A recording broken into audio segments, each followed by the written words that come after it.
Welcome to our channel. మనం ఇక్కడ ఈరోజు గురుమూర్తి నగర్ శ్రీ వినాయక స్వామి ఆలయంలో ఉన్నాము, అమీర్పేట్ ఎస్ఆర్ నగర్. అయితే ఇక్కడనైతే తెలిసిన విషయం ఏమైందంటే, మొన్న శనివారం రోజు రాత్రి మనకి గుడిలో ఉన్న విగ్రహాలను దొంగలించడం అనేది జరిగింది. అయితే ఇక్కడనైతే ఈఓ గారు ఉన్నారు, మరి వారితో మాట్లాడదాం. అసలు ఏం జరిగింది, ఎలా జరిగింది అనేది. నమస్తే అన్న. నమస్తే అమ్మా.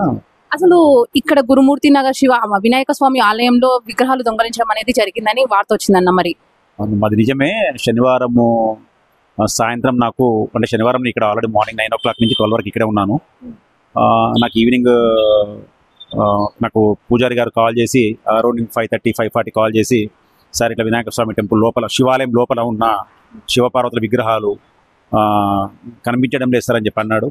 వెంబడి నేను ఆలయంలోకి వచ్చాను. ఆలయంలోకి వచ్చి చూస్తే పంచలోహ విగ్రహాలు అవి రెండు కలిపి 9 కిలోలు అరౌండింగ్ ఉంటాయమ్మా వెయిట్. అవి కనిపించలేదు. ఇమీడియట్గా ఏం చేసామంటే పోలీస్ స్టేషన్లో కంప్లైంట్ ఇచ్చాము.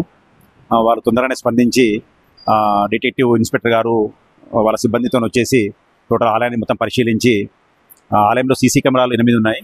ఆ సీసీ కెమెరాలో DVR వారి పరిశీలనార్థం DVRని తీసుకెళ్లారు వాళ్ళు. FIR కూడా అదే రోజు బుక్ చేయడం జరిగింది. తెల్లవారి సండే వచ్చి కూడా చుట్టుపక్కల రోడ్డుకి ఇటు సైడ్ ఉన్న ప్రైవేట్ వాళ్ళ సీసీ కెమెరాలు కూడా చూస్తున్నారు. తొందరగానే పట్టుకుంటామని చెప్తున్నారమ్మా. అంటే CCTV ఫుటేజ్ ఉన్నాక కూడా ఓవర్ కనిపించలేదు అన్న. వచ్చి భక్తుల్లాగా వచ్చారమ్మా అందరూ. అంటే లోపల శివాలయం లోపల అమ్మవారి విగ్రహాలు ఉంటాయి. అవి ఏంటంటే మామూలుగా పెట్టుంటాయి, అవి ప్రతిష్ఠించి ఏమి ఉండవు.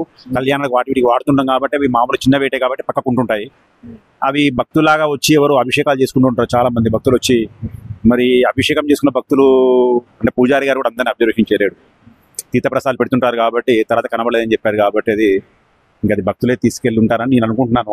అది చూడాలి, పోలీసు వాళ్ళు పట్టుకుంటా కానీ తెలియదు మనకు.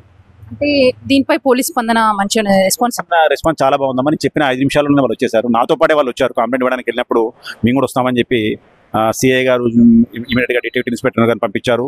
వాళ్ళ సిబ్బందితో వచ్చి ఇమీడియట్గా రియాక్ట్ అయ్యి వాళ్ళు 9:30 వరకు ఇక్కడే ఉన్నారమ్మా. ఉండి మొత్తం పరిశీలన చేసేసి FIR కూడా అదే రోజు రాత్రి 10 గంటలకు బుక్ చేశారు. వాళ్ళు కూడా తొందరగానే స్పందించి ఆలయంకి ఎదురుగా ఉన్న టీవీలను, CCTVల వాళ్ళు కూడా పర్యవేక్షిస్తున్నారు. ఎవరు చేస్తారు, ఏంది, ఎక్కడ వెళ్ళారు అనేది కూడా వాళ్ళ అబ్జర్వేషన్ ఉంది. తొందరలోనే చెప్తాము, తొందరనే నిందితులను పట్టుకుంటామని చెప్తున్నారమ్మా. థ్యాంక్ యూ అన్న.